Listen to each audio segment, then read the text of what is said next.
بسم الله الرحمن الرحيم الحمد لله رب العالمين والعاقبة للمتقين والجنة للموحدين ولا عدوان إلا على الظالمين وأشهد أن لا إله إلا الله وحده لا شريك له ولي الصالحين وأشهد أن نبينا محمدا عبده ورسوله صلوات الله وسلامه عليه وعلى آله وأصحابه أجمعين أما بعد السلام عليكم ورحمة الله وبركاته اللهم انفعنا بما علمتنا وعلمنا ما ينفعنا وارزقنا علما تنفعنا به آمين يا رب العالمين.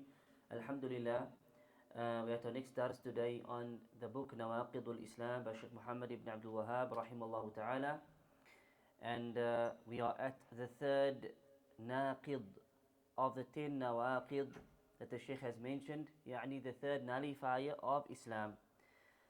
The first one we spoke about was, number one was what? Was the first naqid? Ash-shirku fi ibadatillah. Shirk in the worship of Allah. And we proved this from the ayat of the Quran. We mentioned a hadith and we spoke about shirk in some detail. Major shirk and minor shirk and so forth. Then last week we did the second naqid, the second nullifier, which is من جعل بينه وبين الله وسائط يدعوهم ويسألهم الشفاعة ويتوكل عليهم كفر إجماعا. The author, he said that whoever places between him and Allah an intermediary, whoever places intermediaries between himself and Allah, what does he do with them?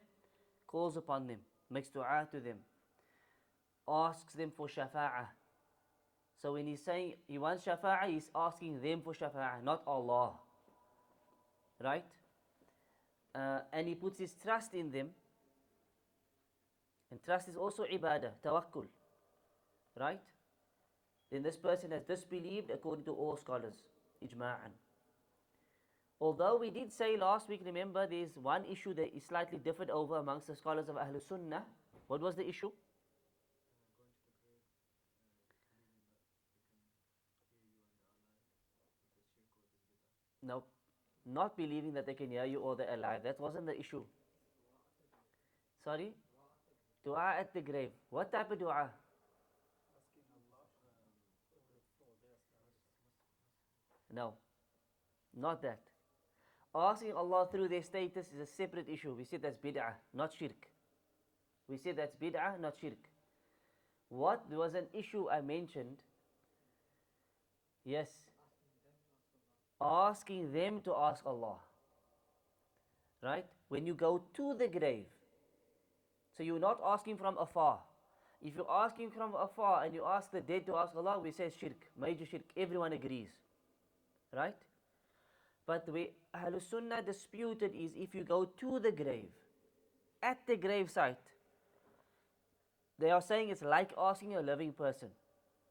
Because the dead person can hear you, and he could ask Allah on your behalf. Right? And that's what the author, he said, يَسْأَلُهُمُ الشَّفَاعَةِ. So sometimes the people go and they ask him for shafa'ah, or they say, ask Allah for shafa'ah. Ask Allah to bless me. And this, we said, all our scholars agree, it's not allowed, it's haram. But they differed whether it is bid'ah or shirk. Right? And I said the correct view is it is shirk. Because you're still asking other than Allah. The person is dead, you're not allowed to ask the dead. And there's no proof that they can actually hear your dua, nor can they make dua for you. This all requires evidence. Hence, we can agree it's bid'ah, no doubt about it. But what's more apparent is it's still an act of shirk. And I mentioned there's two opinions about Ibn Taymiyyah. Some scholars said Ibn Taymiyyah said it's bid'ah, others said no, he meant bid'ah shirkiyah, meaning he actually believed it is shirk. Our author believes it is shirk. From what's apparent from his words here is, he believes that it is shirk as well. Wallahu a'lam. Tayyib. That was the second issue, which we also said is extended from the first issue, because it's also shirk. The first issue was shirk. The second issue is intermediaries, which is a type of shirk. But the reason he made it a separate naqid is why? Because it's so widespread and prevalent amongst the people. So many people have intermediaries. So many people call upon the dead. So many people worship other than Allah, especially through dua. right? Especially through dua. This is why he made it a separate nullifier of Islam. Khair. Today we're going to look at the third nullifier. Now, there's a question, just Before you move on, Sheikh, you know about the second principle where we talked about intercession and the one that's permitted. intercession that's permitted, yes? We talked about that last week, and there was one I remember hearing when I was growing up about the Hafiz who can take people with them Yes. to Jannah. Is that authentic? And So there's a, it says, basically it says that if you memorize the Quran, you have the Quran, then you can take, I think it's 10 people from your family or friends to paradise. Right? This hadith is not authentic at all. It's not authentic at all. So this should not be relied upon. Okay? So that's not authentic. There will be shafa'ah, certain people will do shafa'ah. But Allah will choose who they are. Whether they're hafiz or not, Allah knows best. But as to that specific virtue of the hafiz choosing 10 people from his family to go to Jannah, this is not established in the Sunnah. It's not established in authentic narrations. طيب, I think just before we move away from shirk, there was an important question about, what was it about? It was about the hadith and the discussion I had about minor shirk in alfaz, in speech. And the examples we gave were swearing by other than Allah. The examples we gave were saying stuff like, MashaAllah wa shi't, by the will of Allah and your will, as the man said to the Prophet, and he said, you're making me a partner to Allah. You should say, MashaAllah wahdah, by the will of Allah alone, or by the will of Allah, then by your will. But don't make it equal to Allah. There must be no tandeed, equivalence. Right? The other examples of minor shirk we mentioned were saying stuff like, had it not been for the dog, the thief would have entered the house. That's a hadith. The Prophet said, this is not allowed, you must say, lawla Allah. Had it not been for Allah, then the dog. Right? And this is where I gave other examples. And I said stuff like, we can't say the doctor saved my life, and we should say Allah saved my life, then the doctor. Right? So on this mas'ala, there was an important question last week about a hadith of between Aisha, the Prophet, and Abu Bakr as-Siddiq radiallahu anha, where there was a dispute, and her father, Abu Bakr, was to reprimand her or beat her or discipline her, and the Prophet stood between them. Right? And the Prophet sallallahu alaihi wasallam, what did he say? He said to her, have you seen كيف رأيتني or رأيتني أنقذتك من الرجل? How did you find that I protected you from the man? So, is this not a form of shirk or not? Minor shirk. Because he did not say Allah protected you, I protected you from the man. Right? So, I said there must be some dawabit, and I did some research on it. So just to clarify the mas'ala, and I believe I made a mistake in what I said about some of the examples I gave. So to summarize it, right, the ulama, they said the following. They said, if you attribute something to a real cause, a sabab. Sabab, what's a sabab? Is a cause. Mathalan, medicine is a cause for cure. But Allah is the musabbib. Allah is the one who cures. But He uses the medication as a reason, as a cause for your shifa. Understand? Similarly, a dog might be a cause, a sabab, to keep a thief away. But in reality, it's Allah who keeps him away. Allah is the musabbib. He's the one who actually keeps him away. He's the actual protector, not the dog. So the ulama said, if you attribute something to a real cause, while believing Allah is the one who created the cause and its effect, this is one situation, then this is permissible. So I attribute, mathalan, protection to the dog, believing Allah is the protector. They say this is allowed because the dog is a sabab. Right? The dog is a sabab. Or medication. The medication helped me. If I want to say this medication helped me, then technically this would be permissible as long as I believe Allah is the one who actually cured me, not the medication itself. Or Allah caused the medication to help me. Right? Because that is an actual sabab. It's proven through experience, and it's proven through, it's a worldly benefit, and it's something that's agreed upon basically. Okay? Or the sabab is something in the Sharia. If it is something proven in the Sharia, then it can be attributed to this. So in the case of the hadith, when the Prophet said to her that I protected you, meaning I stood between you and your father, he's not trying to say Allah had nothing to do with protecting you. He's trying to say, I was the one who rescued you, whilst believing Allah is the one who was in control of everything. So based on this, they said it is permissible. Is this understood?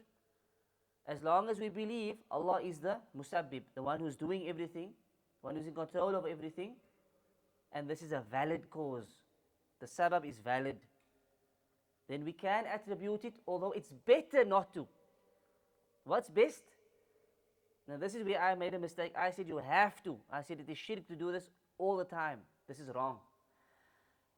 What's correct is to say, it's better to say, Allah protected me. And then the dog. As the hadith says, you should say, Lawla Allah. Right? Or it's to say, Allah cured me and He used the medication. Or the medication benefit me by the will of Allah. These type of words are the best. This is the better option. Right? Because there's no doubt about it. It's clear you're attributing to Allah what He has done. Right? So that's number one. Attributing something to a real cause while believing Allah is the one who created the cause and its effect. Is that understood? Do you want me to repeat it? Are you good? Number two is attributing something to a cause in a way that forgets Allah, glorifies the cause, or believes the cause acts independently. Now this is where the issue of shirk comes in. So I'm attributing something to a cause that forgets Allah. Right? Now this is the problematic one, where I'm saying it's the dog that protected us, and I'm not even thinking about Allah. You understand? I'm not even thinking about Allah. I'm only attributing to the dog. That's it. And in my mind and heart, I'm not thinking about Allah. This is the problematic one. Or I'm glorifying the cause. You see, when you attribute, we should not glorify the way we glorify Allah. Are you with me? So I shouldn't glorify the sabab, the cause, as if this is the musabbib, as if it's equal to Allah. Is this understood? So there mustn't be glorification, ta'zeem of the sabab, like we do ta'zeem of Allah, or else this can become an act of shirk. Right? Minor shirk. Or he believes the cause acts independently. Meaning what? It's got nothing to do with Allah. It's purely the cause. And what's the ruling on this? Huh? What type of shirk? This is major shirk. If I believe the cause acts independently, this is what cured me, it's this medication that cured me, it's that doctor that cured me, independently of Allah, not Allah that cured me, then this is kufr, this is major shirk. Because now you've equated someone to Allah in rububiyyah, in Allah's actions. Understand? Or in His attributes. So this number two can be either major or minor shirk, depending on the person's belief and his intentions. Is this wadih? So the minor shirk would be if you glorify the cause and you forget Allah when you think about the cause. Yani the person attributes to a cause in a way that he forgets Allah. He just focuses on the cause. You know? For example, someone's cured or someone's protected by something or someone, and he keeps attribute, that guy protected me. That guy is so strong, he's so brilliant, so brave. And there's no mention or even thought of Allah. This is a problem. Right? I would say it's minor shirk. It's minor shirk. Even though because he's not equating the person to Allah yet. But it's a possibility that can lead to major shirk. And this is a type of glorification. You understand? That is glorifying the cause. This doctor, that doctor, that doctor. No mention of Allah cured you. No even thought that Allah cured you. Is a mushkila. This could be minor shirk. But to believe something as independently, not in need, not with Allah at all, this is major shirk. Okay? And then number 3 is attributing something to a false cause. It's a sabab that you made up. It's got no dalil for it. There's no dalil for it. Not in the Quran or Sunnah, nor is it well known amongst the people. Right? So it's a false cause that Allah did not make as a cause, either legislatively or naturally. Either legislatively, meaning in the Quran or Sunnah, or naturally, it's not a cause. For example, if we take protection, right? There are certain things Allah has made as sabab for protection. Mathalan, adhkar. So, for example, the Prophet said, if you say Bismillah alladhi la yadurru ma'a ismihi shay'un fil ardi wa la fis samaa'i wa huwa as-sami'ul 'alim 3 times in the morning, protects you. Nothing will harm you. 3 times in the evening, nothing will harm you for the night. That's a sabab for protection. Who's the protector? Allah, not the dhikr itself. Allah is still the protector, but this year, if you recite this, it's a cause for Allah to protect you. That's legislated. Shar'an, it's in the deen. Then people have made up sababs, like amulets. If you wear this, it will protect you from evil eye. If you put this in your home, to protect your home and your children and your business and your this and your this, and that is innovated. That sabab is not part of the Quran and Sunnah. Understand? Not proven legislatively, meaning shar'an, or naturally. Certain things are natural causes. For example, a dog protects you, that's natural. A dog barking at a thief is something natural. Right? That doesn't need dalil from Quran Sunnah, it's something natural. An amulet protecting your house is not natural. Right? Or hanging something, an eye around your neck, the eye of, the blue eye that they sell. They call it the eye of Fatima. It's got nothing to do with Fatima radiallahu anha. They call it the eye of Fatima. People believe it will protect you from evil eye. That's superstition. It's not proven in any form or any way. This is a bid'ah. So if I attribute to this, then this is also a type of minor shirk. It's a type of minor shirk. It's a bid'ah and it's a minor shirk. Because it can lead you to major shirk. It can lead you to major shirk. So it was important. I wasn't settled on the mas'ala. I knew there must be these rules that the scholars have placed. Right? So it is important for me to go back to that and just clarify the mas'ala bi'idhnillahi ta'ala. There's a hadith also, came up in the seerah.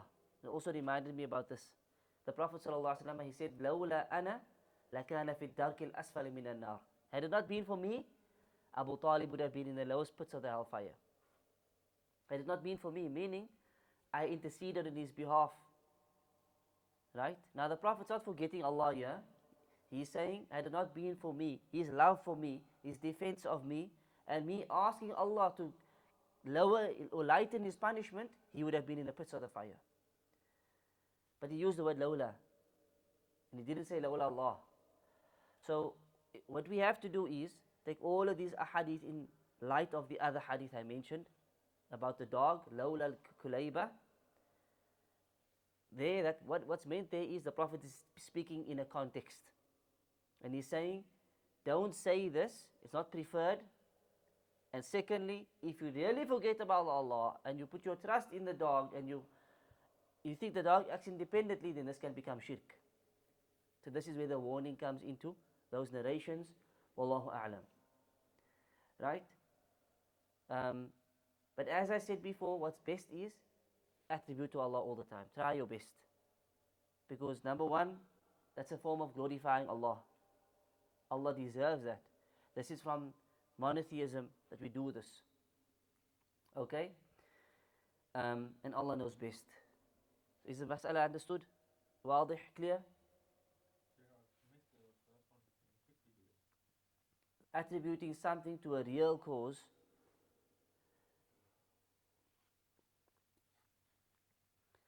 while believing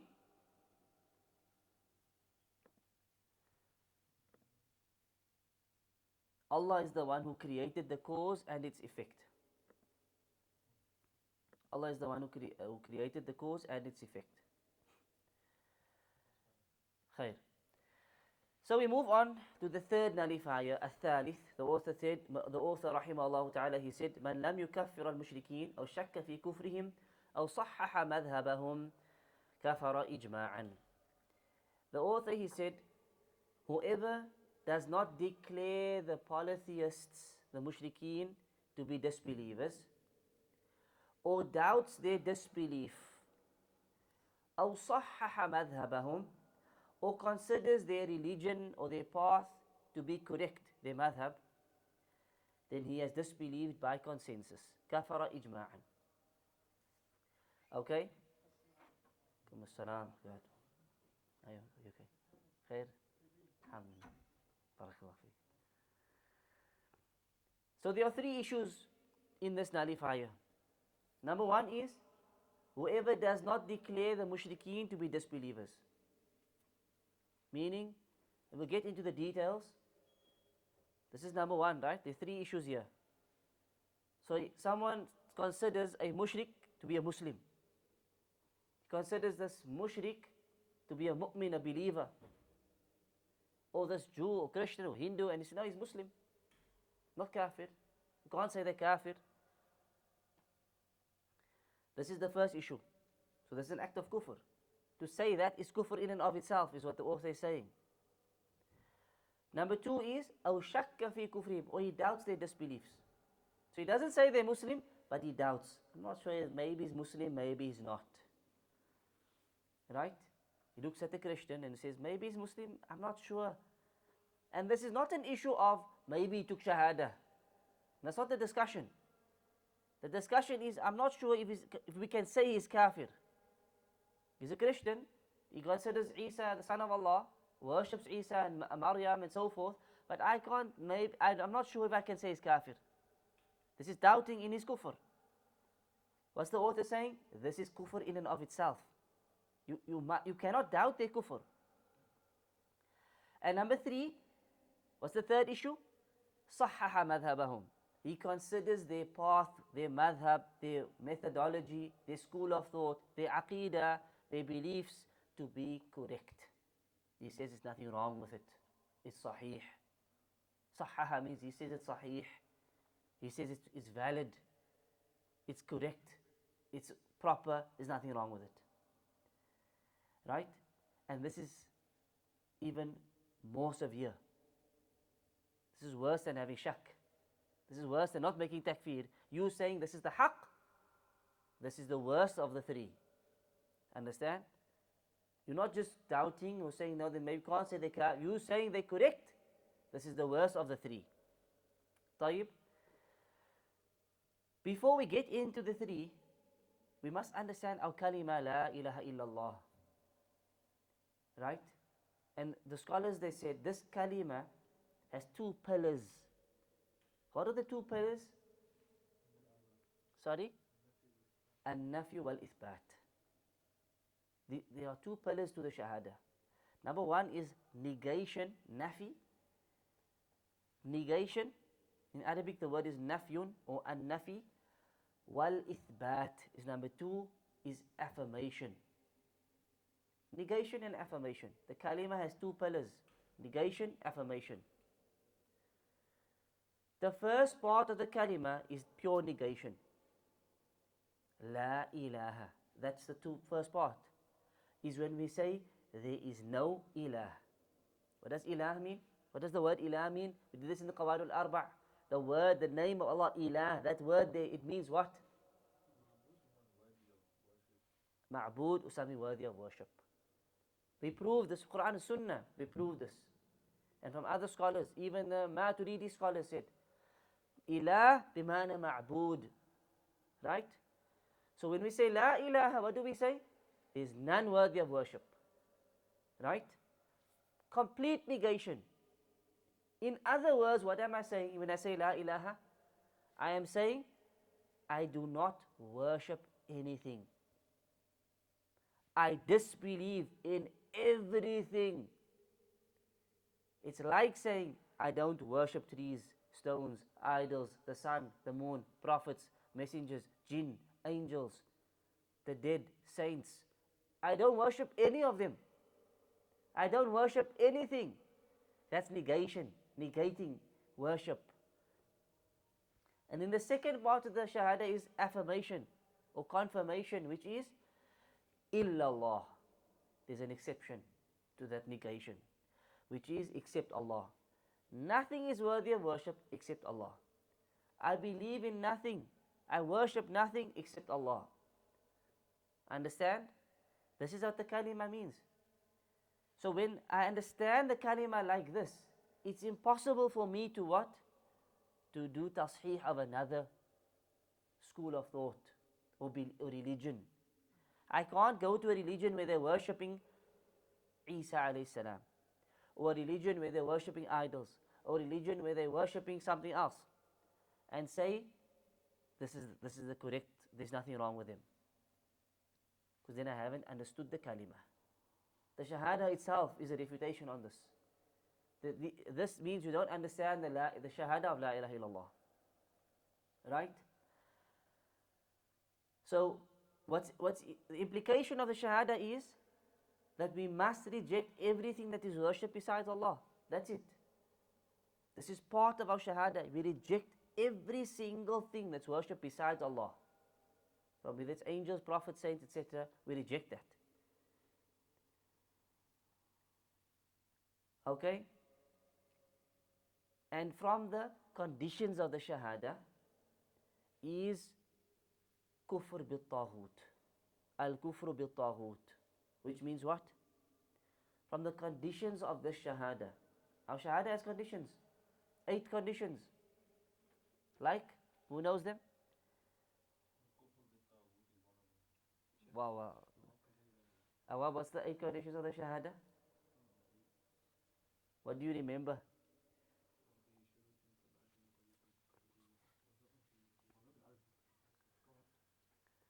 So the Arabic is al-ilmu wal-yaqeenu wal-qabulu wal-inqiyadu wal-sidq, al-ikhlas wal-mahabba,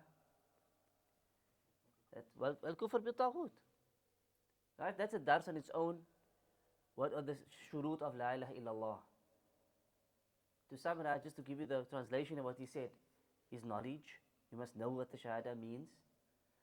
Ilm. Yaqeen, you must have certainty. No doubts in the Shahadah.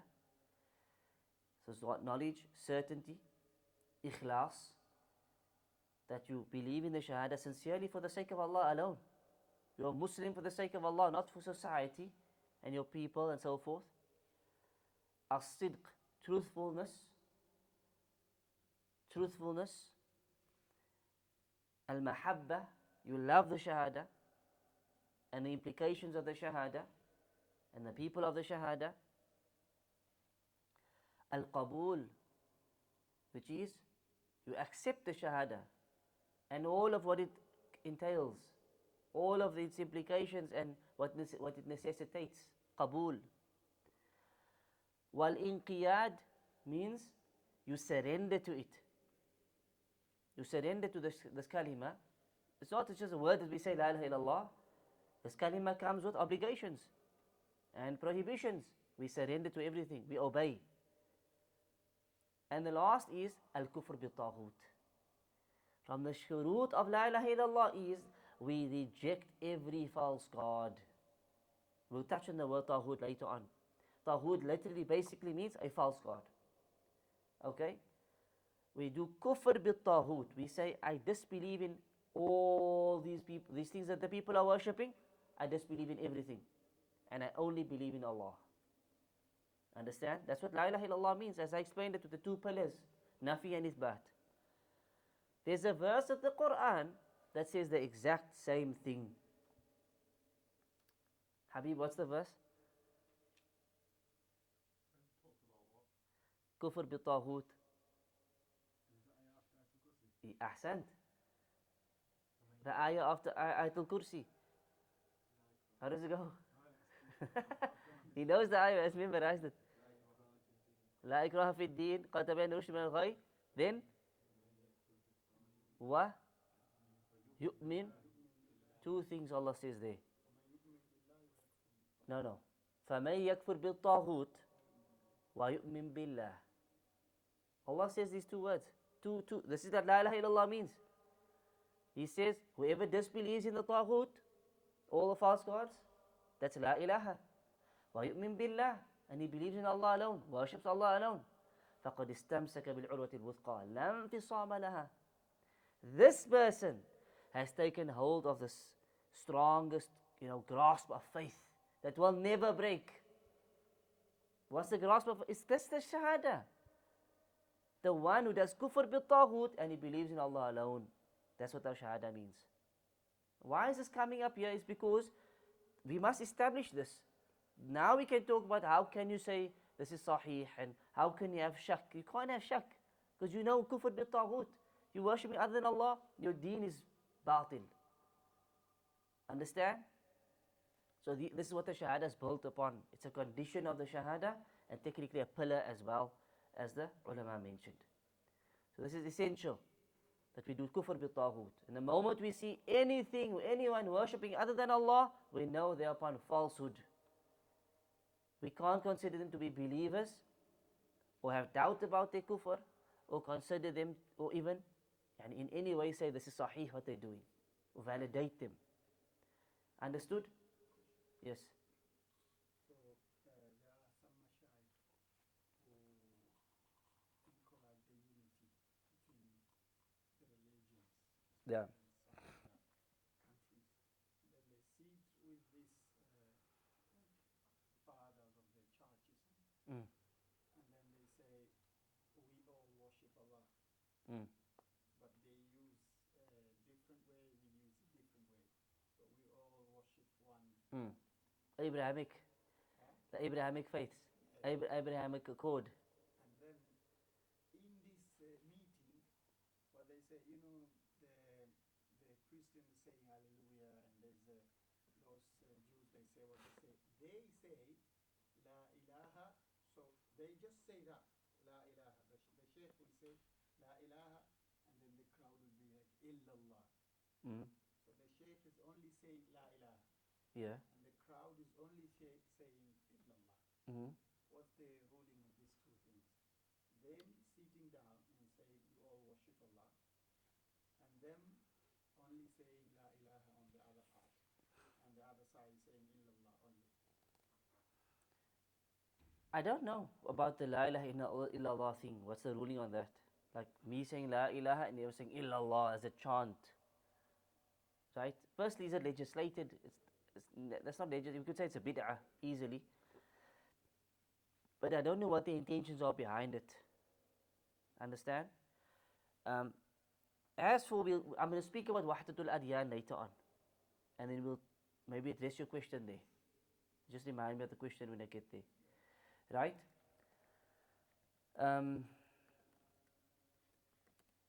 Where am I? Right. So firstly, we want to give some evidences from the Quran for declaring disbelief upon one who does not declare the polytheists to be disbelievers.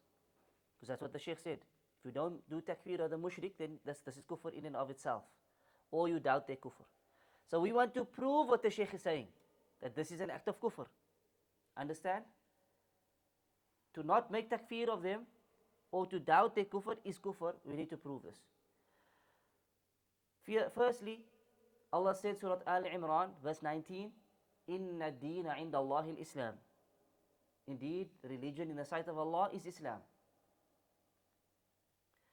The religion in the eyes of Allah, or the sight of Allah, is Islam. So Allah restricted the true religion to Islam. That's clear. When Allah spoke about it, He didn't say, Inna deena inda Allahi al-Islam wa what? Nasraniya, etc. Mentioned and Christianity and Judaism and Hinduism is Islam. And Islam means, I gave this definition, when was it, last week? Or the week before? Submission to Allah through Tawheed.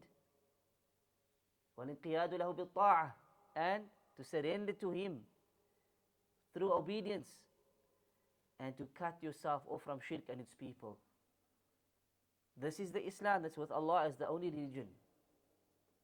Complete submission to Allah alone, was Tawheed. That's proof number one. Number two, Al-Imran again, 85, verse 85. Allah said, وَمَن يَبْتَغِي غَيْرَ الْإِسْلَامِ دِينًا فَلَن يُقْبَلَ مِنْهُ. Whoever seeks a religion other than Islam, it will never be accepted from him. Any religion that you desire other than Islam won't be accepted. وَهُوَ فِي الْآخِرَةِ مِنَ الْخَاسِرِينَ. And in the year after, he will be from amongst the losers. You can't be successful because you're upon kufr and shirk.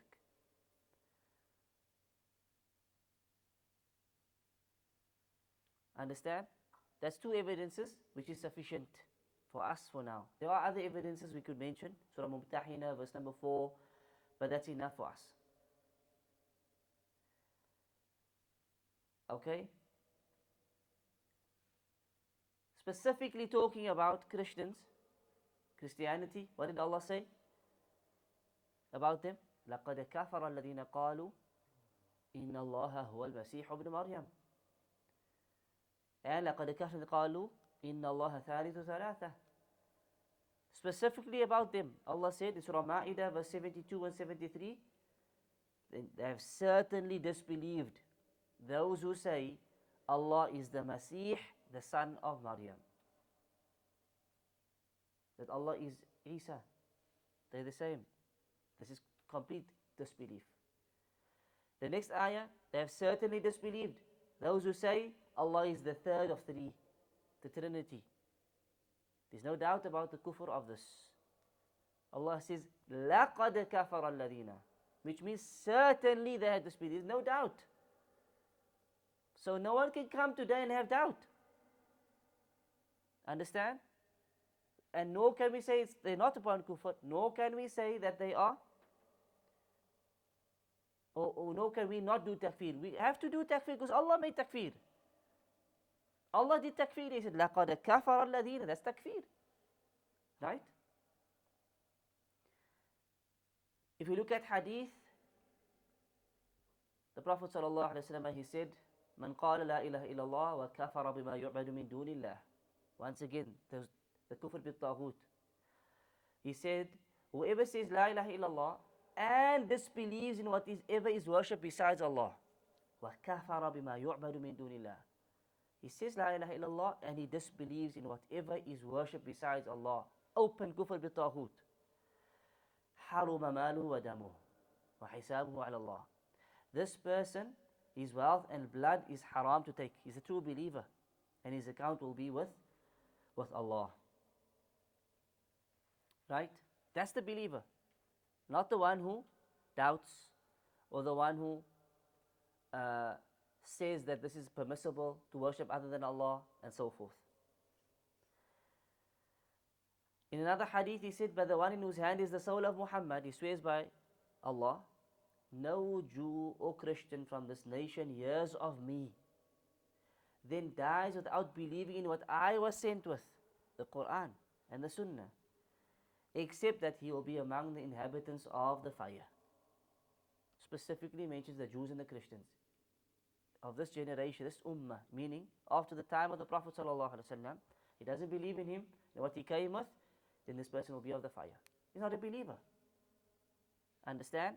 This hadith are both in Sahih Muslim that I mentioned. Right? So this is why we say they are upon kufr. We should have no doubt about this. And thirdly, we definitely cannot justify their religion. Now we come to this issue of this Abrahamic faith. Right? And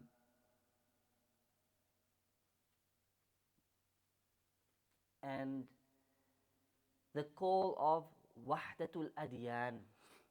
Wahdatul-Adyaan means all religions are one. All religions are similar. The goal is the same. Worship the Creator. And, there's no difference. There are small differences, but in reality, they're like one. Okay? The unity of religions, Wahdatul-Adyaan. Obviously, this is something that's not Islamic. And now recently, there's this thing called the Abrahamic faiths, or Abrahamic Accords, I think it was called, right? In UAE, they had this.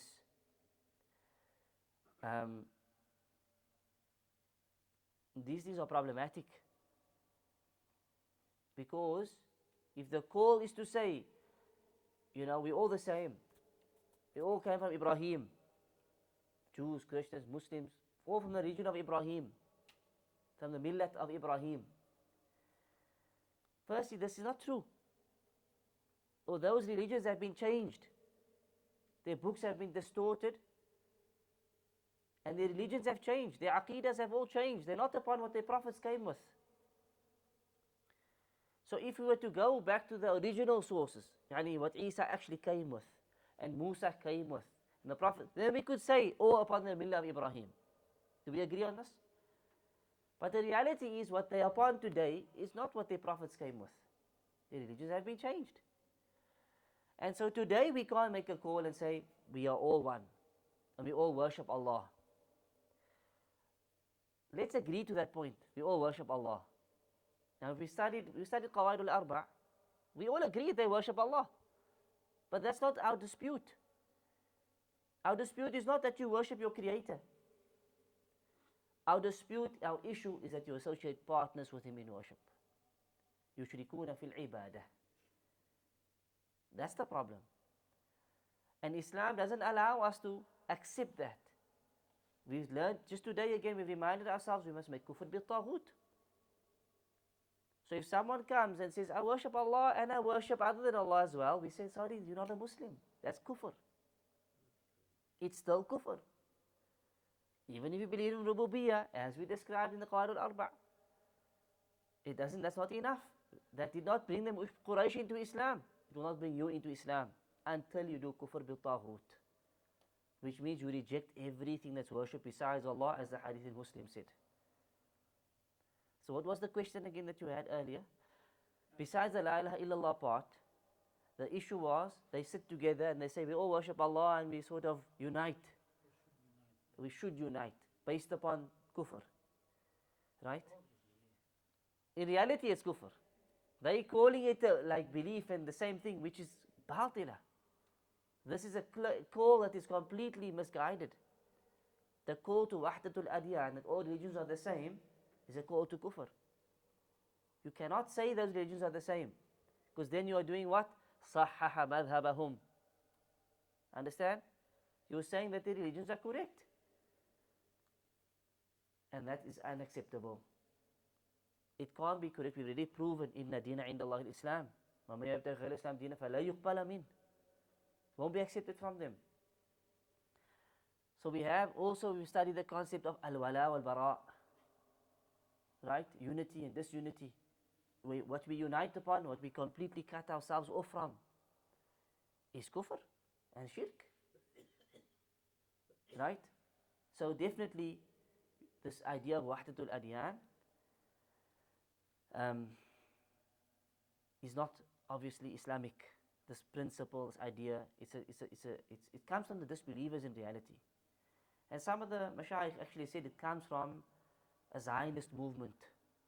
It actually comes from a Zionist movement from the Americans and Israel and so forth, that this is where the call has come from. This is to weaken the ummah, and for us to accept them and let them come in and, into the Muslim countries and give them freedom. Not to have bara' and say, no, listen, you can't do that here. Give them what they want. This is the idea. So this is not Islamic, right? And the Wahdatul-Adyaan, the panel of senior scholars, they said, if any Muslim has a call to Wahdatul-Adyaan, it comes from a Muslim, he says, then this is clear, riddah, is a murtad. If a Muslim says, we must have Wahdatul-Adyaan, then this person is murtad. It's out of fold of Islam. Right? Because that is complete kufr. It conflicts with the foundations of the deen and Islamic belief. Right? So that's not acceptable at all. We separate our deen from the religions of disbelief and shirk and kufr and so forth. Tayyib. Any questions so far? Everything clear? I feel like there's something I wanted to say. Khair, we'll carry on.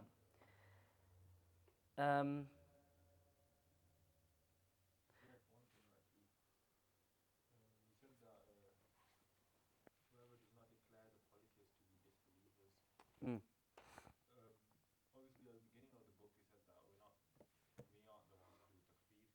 Yeah. How do you balance that? We're going to get to that now. Okay, that's a good question.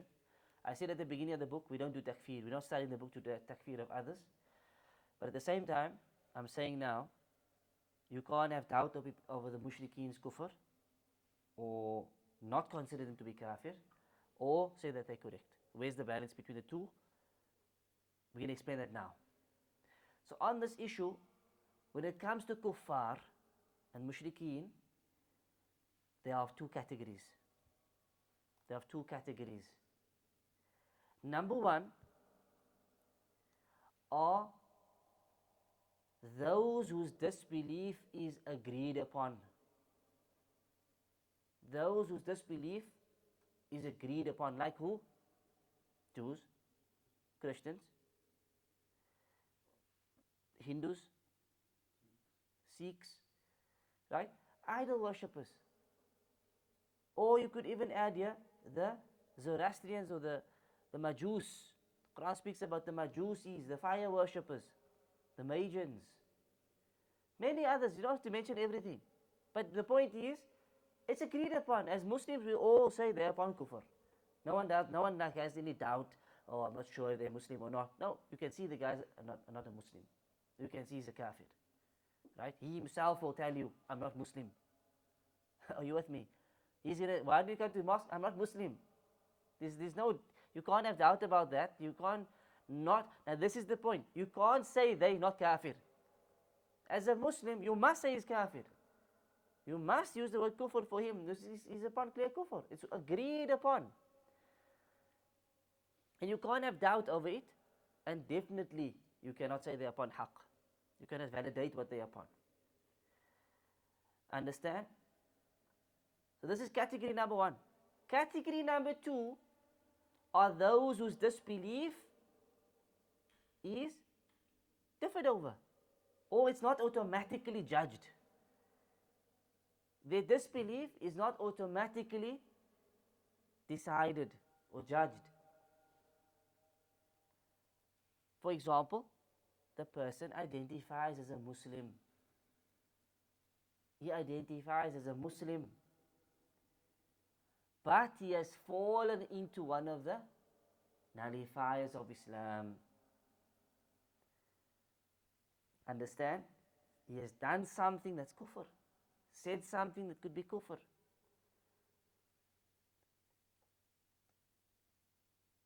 Understand? Or it could be an issue which is a bit differed over. Some might say it's kufr, some might say it's not. Like the example I gave of the one who asked at the gravesite. Some said it's bid'ah, some said it's shirk. So one might say it's mushrik, one might say mubtadi'. Do you understand? So this person's Islam is differed over. Does this answer your question already? Right? So we understand now. The first category, we can have no doubt. No one must justify what they're upon, and you must say they're kafir. If you don't, you're upon kufr yourself. Anyone comes to them and says, Jews, oh, I can't say they're kafir. Christians, I can't say they're kafir. That's kufr. That person becomes a disbeliever because he's rejecting the Quran, the Sunnah, and the consensus of the Ummah. The second category is where there's some khilaf now, where we can't automatically say this person, mushrik, kafir, out of fold of Islam. And therefore, anyone who doubts his kufr is also out of... No. You can't do that. This is a separate issue now. This is why the categories are important to understand in this issue. So, I'll give you two examples. Number one is tarikus salah. A person doesn't pray salah at all.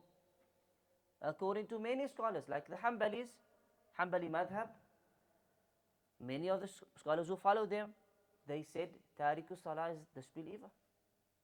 A person who doesn't pray salah at all, meaning never pray salah, not Jumu'ah, not Maghrib, not anything, he's a disbeliever. This is the view of the Hanbali madhab and many scholars who followed that view. Right? And then there's other scholars who said he's a major sinner but not disbeliever. Are you with me? I cannot apply this principle to a tarikus salah. Are you with me? So I come and I say, there's a guy, his name is Abdullah, he doesn't pray salah ever, he's kafir. And whoever doesn't say he's kafir is also kafir. And whoever doubts that he's a kafir is kafir. And whoever says he is Muslim and what he's doing is haqq is kafir. That I can't do. Because he is not the same like the person who doesn't identify as a Muslim. Are we all together? Right, this is clear? Similarly, let's take the issue of grave worship. Istighatha li ghayrillah or bi ghayrillah. A person sits and he calls upon other than Allah. He makes dua to other than Allah. What is the ruling? Shirk. So, can I apply this principle to him? And say, whoever says he's a Muslim is also is upon kufr. And whoever doubts his Islam is upon kufr.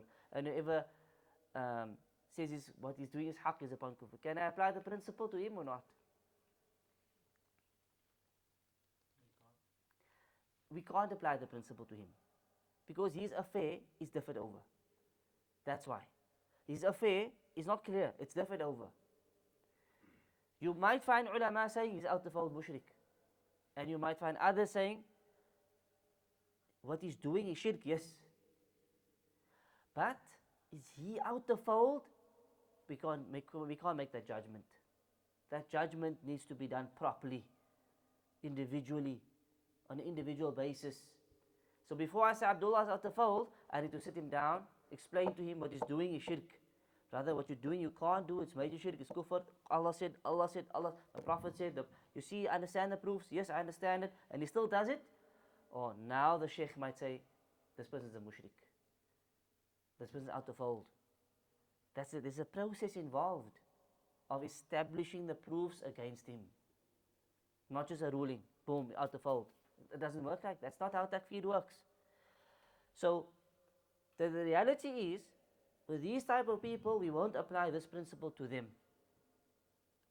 We won't apply this principle to them. Are you with me? So if someone is committing shirk and someone says, I can't say he's kafir, I can't say you kafir for saying that. Or I doubt whether he's Muslim or kafir, I don't know. Well, now I can't say that. Khair, we agree? Any questions? Any questions? Okay. What if someone says what he's doing is haqq? Yeah. So what if so can I say this is kufr? This is kufr. This is kufr. Notice the difference here. So let me clarify the situation again. There's a guy, his name's Abdullah. he is calling upon the dead day and night. Whether he does it once or not, doesn't matter. The point is, he's calling upon the dead, the saints, the awliya, the salihin, whoever it is. His of Islam is differed over, correct? Some will say he's mushrik, some say he could be jahil, he could be this, we can't make takfir of him. But ikhwani, when it comes to rulings, once again, rulings are of two types. It's upon the action and upon the person. The person is Abdullah, and the action is him calling upon the dead. Now when I say the action, I'll say that is shirk akbar. Can I say he's a mushrik out the fold of Islam?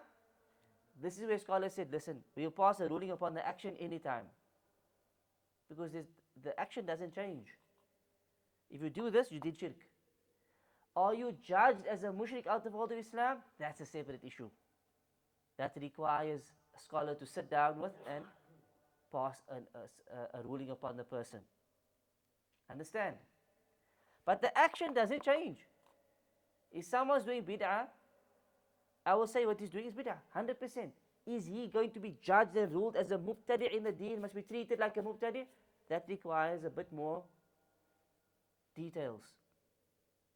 There's a difference between passing a ruling on a person and upon the action. So when it comes to the action of Mr. Abdullah, we say what he's doing is major shirk. Is he a mushrik kafir? That requires more details. That needs a scholar to sit down with, establish the evidence against him, then decide whether he's upon kufr or not. So now, this is his affair, right? I want to apply this qa'idah to him.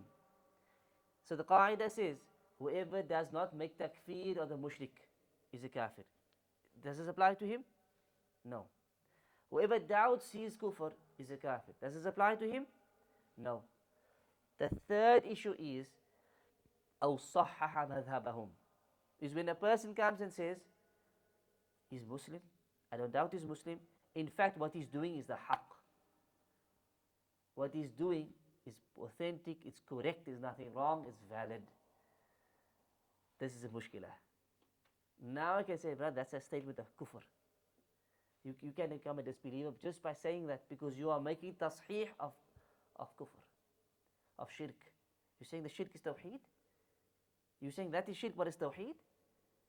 Iman is kufr? Equating the two? So that's why we said the third category, the third part of the qa'idah is the most severe, is where you validate what they're doing. Right? So the moment you validate kufr or shirk, this is an act of kufr in and of itself. Is this understood? Wadih? Any questions on this mas'ala? Yes. So, say if someone is doing an act of kufr, saying that he is not, he is sahih Yeah. in what he's doing. Not the Say it again. Someone's doing act of shirk, okay? act of shirk, and other person is saying that he is sahih by doing da'wah. Yes. And not the agreed shirk or kufr, Right. like the Christians and the others. Right. So something different over. Yeah, Fine. that's different. And this act of shirk he's doing, Next. this actual shirk, so this person is a jahil. Right. He doesn't know. For example, like shirk, kufr istihza. Okay. Someone is doing kufr istihza, and the other person is saying, oh, what he's doing is okay, he's just joking. There's no problem with it. But there is a problem, and that's an act of kufr. Right. What's the ruling of this person? Again, I will say what he said is kufr. Is he a kafir? That's takfir that requires the details. Meaning, the scholar needs to pass that ruling. But we can say what he said is also kufr. Justifying istihza is also kufr. Justifying istighatha is also kufr. Justifying shirk and kufr is kufr. But is he a kafir automatically? It depends. We can't say that I won't pass the ruling automatically. Understand? I won't pass the ruling automatically. And if you notice what the author says here, he says kafara ijma'an. Kafara ijma'an. What does that mean? Read it in the English. What does it say at the end of the principle? Whoever doesn't regard them as kafir, whoever doubts Islam, whoever does tasihh of their madhab, kafara ijma'an. What does it say? He disbelieves by consensus. Now, I could argue on that wording that the author is saying it's an act of kufr. But is he a kafir? That's a separate issue. As I explained earlier, you get the action and you get the ruling on the person. So a Muslim can do an act of kufr or shirk, but we don't say he's kafir or mushrik. So kafara, what he's doing is kufr. Is he himself out of fold kafir, written off as a... That we withhold from that. Generally, we always are a bit hesitant with this. Why? The person could be a jahil. He could not know what he's saying. He could be confused. He could have a shubha, a misconception. Someone taught him incorrectly. Someone told him this is in the Quran and he thought it's in the Quran.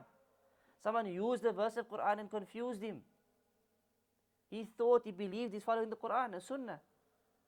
So we can't just say he's kafir, because he doesn't know any better. Therefore we say what he did is kufr, but I'm not going to say he's kafir for it. Out of fold, his nikah is invalidated and all those things we spoke about. Are you with me? But the action, we can't withhold from the action. We're going to say that's kufr or shirk, because that doesn't change, no matter who does it. But the ruling on the person is dependent. Is dependent. Understood? Now.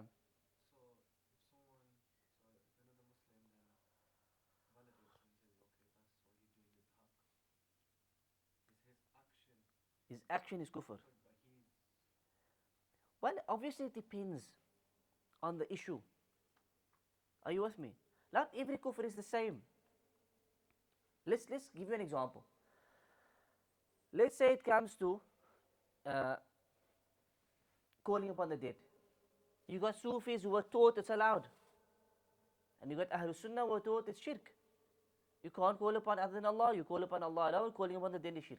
But they were told by their sheikhs it's allowed. So when he says, well, no, there's something wrong with what that guy is doing, it's allowed, I will say that's an act of shirk. But I can't say you're a mushrik kafir, because you don't know any better. Right? Doesn't know any better. But let me give you another example. We have a Rafidi. He comes up here and he says, the Quran is incomplete. The Quran, parts of it was revealed and given to Fatima radiallahu anha, and it was eaten by a goat. So they say stuff like this. Some of them have these strange beliefs. So part of the Quran is lost. Right? Does that require knowledge to know that this person that this is kufr? Any practicing normal Muslim will be able to say, you saying the Quran has changed? Saying the Quran is not preserved? That's kufr. There should be, or let's even use a different example. Someone curses Allah or curses the messenger. This is kufr. Does it require a scholar to come and say, listen, do you know that's kufr? A Muslim should know that that's not allowed. Should know that that's disbelief. Are you with me? So there's different types of kufr. Some are more clear-cut than others. Some are more clear-cut than others. So when it comes to, passing the ruling upon the person, some ulama will be straight and say, no, whoever says kafir. How can you not know that? How can you doubt that? Others might say, no, he lives in a non-Muslim country, he grew up in a non-Muslim, okay, give him an excuse. But even this ulama differ over it. On how to do takfeer. It is different over. Some are more strict. If you look at the Saudi Najdis, they're very strict. They are like, I'm not saying extreme, they're strict. Sheikh Salih Fawzan.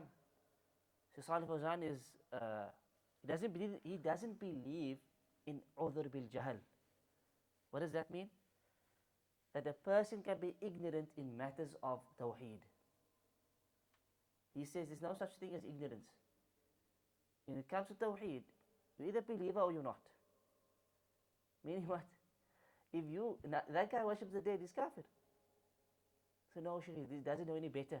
He says, well, he's not Muslim in the first place. He didn't know the Shahadah in the first place. So he never actually fulfilled the Shahadah in the first place. Hence, how can you be a jahil about La ilaha illallah? Be jahil about La ilaha illallah, you don't know your kalima, you're not Muslim. Do you understand? This is how they rule. They say there is no other bil jahal in the fundamentals. How can you not know La ilaha illallah and then you say you're Muslim? But most of our mashayikh said other bil jahal. They said no, the people are ignorant. They are Muslim, but they were taught incorrectly. They were taught incorrectly. And that's the view I personally follow. Right? I think Ibn Uthaymeen as well goes with this as well. He says there is udhr bil jahl. But this is a disputed issue. You'll find books on this now. Udhr bil jahl, written for centuries, but that's a long discussion. It's a bit of a side question, but it's got to do with Takfeer. So, the author, a lot of the Sufis, they say like Muhammad and Wahab made Takfeer on everyone. Yes. So, in this regard then, so we follow his book and listen to him. So when the Sufis refute us and say, oh, you just follow Takfiri. Yeah, Yeah, that's one of the things they accuse Ibn Abdullah rahimahullah about is they say that he believed he's the only one who understood La ilaha illallah in his time there in the world, wherever in his locality, and everyone else was jahil, and so he regarded everyone else as mushrikeen, and that's why that was his da'wah. So Kitab al-Tawheed and Usul al-Thalatha and this book, and that's the claim that they make. And it's taken from a statement of Ibn Abdullah where he said this about the Shahadah, that at the time where and he obviously spoke in a context where he was, that the people didn't understand the Shahadah. And when we say didn't understand the Shahadah, meaning the way we explained it earlier, Nafi and Ithbat, Kufr bit-Taghoot, believing in Allah alone, worshipping Allah alone. They didn't understand this because they had many superstitions, many acts of shirk that they were doing. He didn't mean the whole world except him. That's number one. Number two is, in his own words, in his own books, he says, they accuse me of this, and I never said this. I never made takfir of the whole ummah. I never made takfir of the people. He says this in his own words. So you want to say no, you did do it, and he's saying, I don't believe that. And they say, no, you believe it. And he's saying, I'm telling you, I don't believe this. Now, who are you going to believe? Are you going to believe the guy who's telling you, I don't believe all the Muslims are kafir? Or are you going to believe the guy who doesn't like him and says, no, I know you believe this? Yeah, we're going to take what the man said himself. Not what you interpreted from his words. What suits you to take from what he said. So this is just a lie. It's a shubha. It's a slander against the Shaykh. Because they didn't like the Shaykh for his da'wah. His da'wah destroyed their beliefs. And so they made up many lies about Ibn Abdul Wahhab, rahimahullah ta'ala, just like they did with those before him, Shaykh al-Islam Taymiyyah, and those before them. Right? The reality is it's the teachings that they don't like. So they attack the personality, even the terms Wahhabi and all these things that they came up with. It's all part of the slander. Part of the slander. So was he a takfiri who made takfir of the masses? He was not. And I can send you the quotes if you want, where he openly says it. I don't believe in this. I never do mass takfir. Declare the masses to be kafir. Never ever. That was not his methodology. And as we said, these things, what we're discussing, the Shaykh says himself, ijma'an. These are rulings that the scholars agreed upon. It's not like he's ruling. It's in the Quran, it's in the Sunnah, it's agreed upon. Nothing is new that we are learning here. Just like Qawaid al-Arba', I made it sure to constantly quote early scholars. In that commentary we did, I made sure I'm quoting early scholars from the 1st century, 2nd century, 3rd century, 4th century, to quoting Maturidis, to quoting Ash'aris. Every dars I did it, right? Every dars, when I mentioned the Shaykh said this, I said, the Ash'aris say this. Imam al-Mansur al-Maturidi said this. This Ash'ari Imam, this Ash'ari Imam, this Ash'ari Imam agreed with this. Al-Razi agreed. Why did I do that? To show you this is nothing new. It's not the so-called Wahhabi belief. It's the modern day people that go against it. They upon bid'ah, they go against their own imams. And then they'll just flip it around and say it's a Wahhabi thing. Because the people don't know what their own imams believe. We're Ash'ari, but you don't even follow your own imams. In matters of belief, Tawheed, matters, they themselves wouldn't agree with you. So that's why we, highlighted those opinions, is to put an end to these shubuhat. Right? There are books that we can find written on the life of Ibn Abdul Wahhab in English, and his teachings and his da'wah. I'm sure they will address many of these misconceptions that are out there. But long story short, he himself, I'll try and find the quote for you and send it, where he clearly says, this is not our methodology. And I never said this, I never did this. This is just false accusations. You had a question, Abdul Rabbi? Discovery of not having an order or children. Yes. Is this on usul matters of Tawheed or furu' matters? Usul matters. Usul matters. That's again, according to Sheikh Fawzan and them, for them, you can't, these matters of usul, there's no ignorance allowed in them. So like worshipping other than Allah, that's not furu', that's usul. That's clearly in the Shahadah, la ilaha illallah, that's what it says. And now someone comes and says, no, you can worship the dead. You say, if you're ignorant of that, then there's no excuse for that. We can't make an excuse and say, no, you didn't know any better. So they're referring to usul. Furu' would be other matters, secondary issues. That's not that clear cut in the Quran or Sunnah, where maybe even early scholars differed over. Like for example, tawassul bijah and Nabi, asking by the status of the Prophet. That's a furu'i matter, because it's still being asked of Allah. It's just, can I use this type of tawassul? But you're not asking other than Allah. So it's not an usuli issue. It's more of a furu' issue. Right? So in Aqidah, we have furu'i issues, which is subsidiary issues, secondary issues, and we got the primary issues, usul. The usul, we say, is agreed upon. The Sahaba, the Salaf, never differed on them. As for furu', you might find some differing that took place. They're secondary issues. They're not core matters of belief. For example, when the Prophet made the Isra and Mi'raj, did he see Allah or not? Is this a core matter of belief? This is a secondary issue. Whether he went up into the heavens, spoke to Allah, did he see Allah or not? Some of the Sahaba said he saw light, some said he saw, Aisha said he never saw Allah. Whoever said he saw Allah has lied. So now people say, see, Sahaba differ in Aqidah. So we can also differ in Aqidah. So they take that issue and they justify all differences, from grave worship to rejecting Allah's names and attributes. You can't compare that to this. You can't compare that to this. That's a secondary issue. That's not a usuli issue. It's a furu'i matter. That's not really from the core fundamentals of Aqidah. Wallahu a'lam. But if the Nifty scholars didn't give other Shahad, then does that mean that according to them all of the Brahmins are kuffar? Yes. Specifically as well. Yes. So I can know I mean, I was once in a bookstore and I met a sheikh in the store, famous sheikh. And we asked him this question about, we go back to our countries, can we give talks in other masajid? The masajid of bid'ah. And we specifically mentioned Brelvis, Deobandis and so forth. So he said, Deobandis, I don't think so, but Brelvi, kufar. Was his words.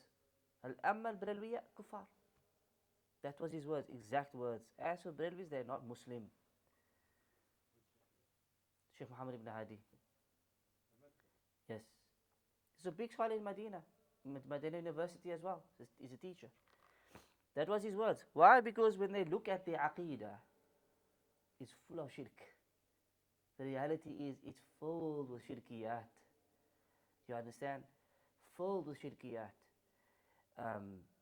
Not like one or two examples, plenty of examples. But now the issue for us is, what about the layman on the street? They don't know any better. So we saying they jahil. You understand? Whereas they saying you can't be jahil in these matters of shirk and tawheed. That is where there is some difference between the ulama. So you asked that question. He said it explicitly. No. Does he mean every single individual? Allahu Alam. But that was his words. Like that.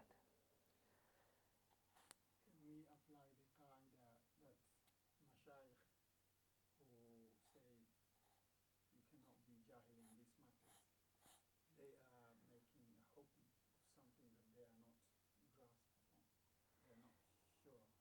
Because in these countries, people actually can be juhal in this. Yeah. Whereas in Saudi, for example, yes, you cannot be jahil. Maybe. Mumkin. But I don't think it's about that. I think it's about the issue itself. Like the issue is with the issue. You can't be Muslim if you don't know this. Do you understand? Meaning you have to study, but people don't. But if you give order to the jahl for this, and you can say that you should give it to the Yahud and Nasara as well, like where do you draw the line? No, but that's different. Because they don't claim to be Muslim. They don't claim to be, upon Tawheed or anything. They do claim to be upon Tawheed. Or some of them. But there's other acts of kufr they fall into. Accept the Prophet as the last prophet and all those things.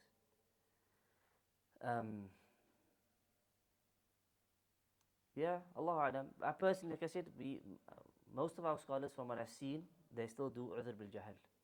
They agree that people have excuse of ignorance, and so they don't make,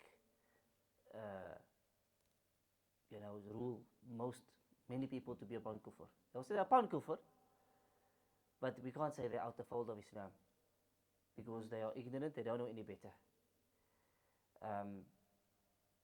Now, what's the dalil for this? Who knows? The dalil for giving udhr bil jahl. Must be a dalil for it. You can't just say we give udhr bil jahl.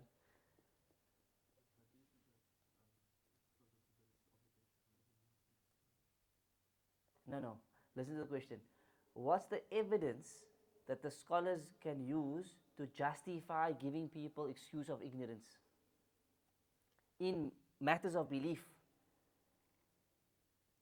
Is there any evidence you can think of where someone was basically given excuse of ignorance? There's a hadith about a man who said to his children, when I die, burn my body, basically cremate and scatter the ashes so that Allah cannot punish me. He cannot punish me on my body because I'll be scattered, I'll be gone. Right? So is this an act of kufr or not? That's a statement of kufr. To think Allah can't bring your bones back, will still punish you, is kufr. And the Prophet ﷺ made an excuse of ignorance for him. Said this person was upon jahl. So based on that hadith, ulama said that's udhr bil jahl. That was a statement of kufr. But the Nabi ﷺ said he's still a believer. You'll still be judged as a believer. Why? Because he didn't know any better. He said this upon ignorance. So our mashayikh used that hadith to say this is proof that people can be a Muslim and ignorant of basics of belief. Basics of belief. You know what Shaykh Fawzan says? That's a furu'i matter. He says it's a secondary issue. He says now that's a secondary issue, it's not a primary issue. But our other scholars say no, that's a primary issue. Not saying, saying Allah can't punish me if my body is burnt and scattered, the ashes are scattered. This is a primary issue. And that's what's more apparent to me as well. That's like a primary issue. Believing Allah can't do something. Every Muslim knows Allah Ta'ala kulli shayin qadir. He's able to do anything and everything. And He created us in the first place. He can resurrect us. Bring our bones back together if He wants to. So that's, hence, this is the dalil for udhr bil jahl. We can give people excuse of ignorance. Say, look, the person doesn't know any better. I'm not going to say it's kafir. What he's doing is wrong, it's shirk, kufr. But I'm not going to say kafir, kafir, kafir. No. Let's withhold. This is, because we also, like you said, we know the reality of the people. It's not that they just don't know. The issue is more, they were taught this. They were told by their shuyukh that they trust. This is right. Our scholars have done it. The Quran says this, and they don't know how to counter those evidences. Do you understand? Or the hadiths that are being presented. And they're being misrepresented to them. But they don't have knowledge to see that. And so hence they are being misled. They are being misled. So udhr bil jahl seems to be, for me personally, the most correct view. And Allah knows best. But it is where the scholars differ. Long debates on it. Long debate, just summarizing it here. But as I said, they have kutub written on it and big discussions on it. Wasn't there a debate in London about this a few years ago? I think so. Was there? About this issue? Yeah. I'm not mistaken, it was Dr. Bilal Phillips and Asim al-Hakim. You know Asim al-Hakim? The two of them had a debate a couple of years ago, like a friendly.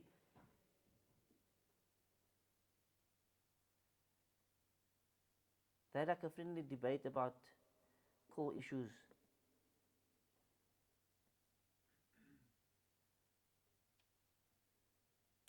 I think it was about, I can't remember. I never watched it, but 16 years ago, subhanAllah. That was about Salah, Sheikh. Salah? Yeah, like but the one who doesn't pray at all. Is he kafir or not? I was with Tariq Salah. I know it was an issue of kufr or not. And one said it's kufr, the other one said it's not kufr. Right? So they had like a... He doesn't. No, it's not that. Anyways, maybe it wasn't about this issue. You know the hadith that you mentioned, was it because he had extreme fear that he did what he did? It wasn't because he actually believed or he actually believed it? Yeah, I think it was extreme fear that led him to it. But that led him to doing what he did. But it's still an ignorant thing to do. Yeah, but it's like that hadith about that guy said, Wallah, I'm your slave, no, you are my slave, I'm your Lord. Tell it out. Yeah, that extreme joy, yes. But that's a different thing. That's a slip of the tongue. This is literally saying to his children, go and do this when I die, so that Allah can't punish me. You understand? It's not the same like the hadith where the man was overjoyed. He was lost at the desert, gave up hope, thought I'm just waiting for death. And then his camel came back with all of his supplies. And when he saw it, he said, oh, so much joy. He said, I am the Lord and Allah is my slave. It's a slip of the tongue, that. That's not the belief behind it. This is different to him saying to his children, burn my bones, etc. Because, so it was led by fear, but the action, the statement is kufr, right? And it's not just a slip of the tongue. You're giving instruction to your children. Naam.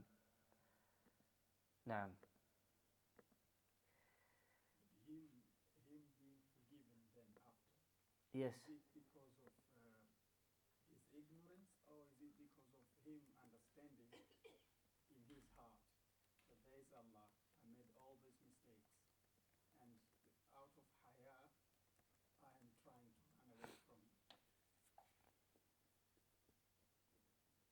Allahu Alam, why Allah, the Prophet said he's forgiven. Right, the focus we have on the hadith is what? That the man made a statement of kufr, but was still forgiven.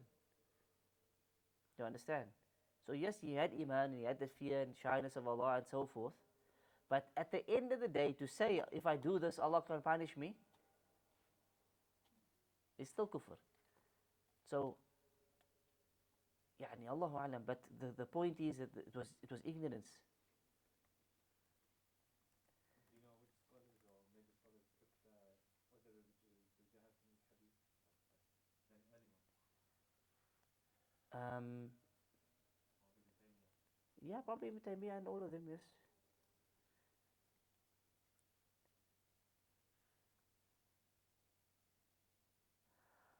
there's any questions, I'm not going to start the next qaida. We can just relax. If there's any questions, we can take. Otherwise, we'll wrap up, and then we'll do the next one next week, inshallah.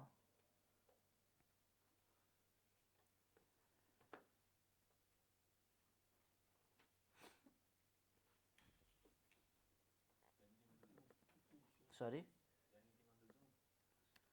I'm going to check Zoom. I never see the Zoom questions. No, there's nothing on Zoom.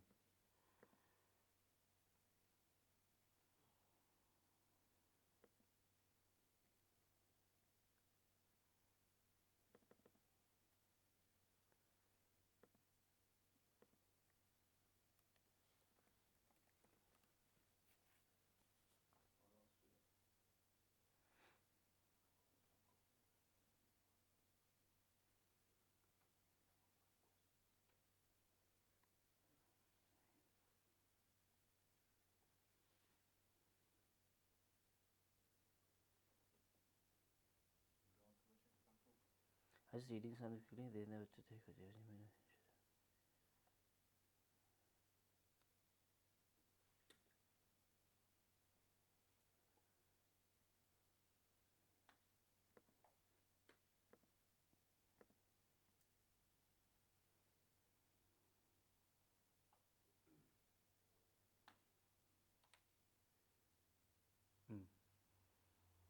Ibn Taymiyyah says his aqidah is built upon أنه يجهل بأن الله على كل شيء قدير وكان يجهل قدرة الله عز وجل قدرة الله عليه.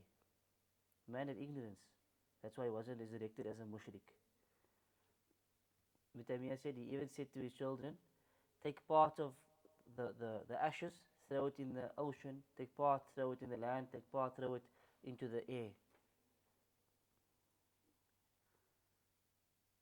And Allah subhanahu wa ta'ala asked him, why did you do this? He said, min khashyatik, because I feared you.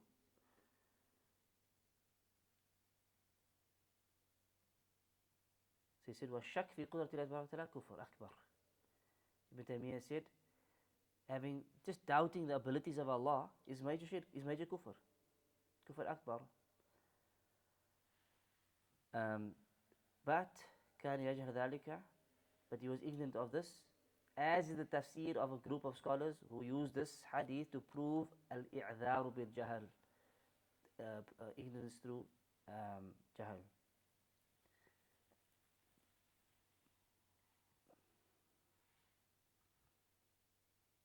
So you tell someone the truth and still refuse it, then do they still have kufr bil-jahl or not?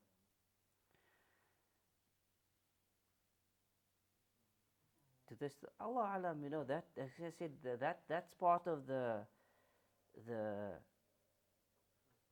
hukum should be left to a qadi, should be left to a sheikh, a scholar, to decide whether that order is now being fulfilled, and Allahu alam.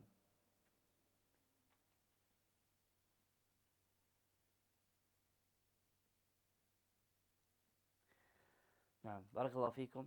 We'll stop here inshallah ta'ala, and we'll continue next week with the fourth nullifier bi'idhnillahi ta'ala. جزاكم الله خيرا وصلى الله على نبينا محمد وعلى آله وصحبه أجمعين. سبحانك اللهم وبحمدك أشهد أن لا إله إلا أنت أستغفرك وأتوب إليك. والسلام عليكم ورحمة الله وبركاته.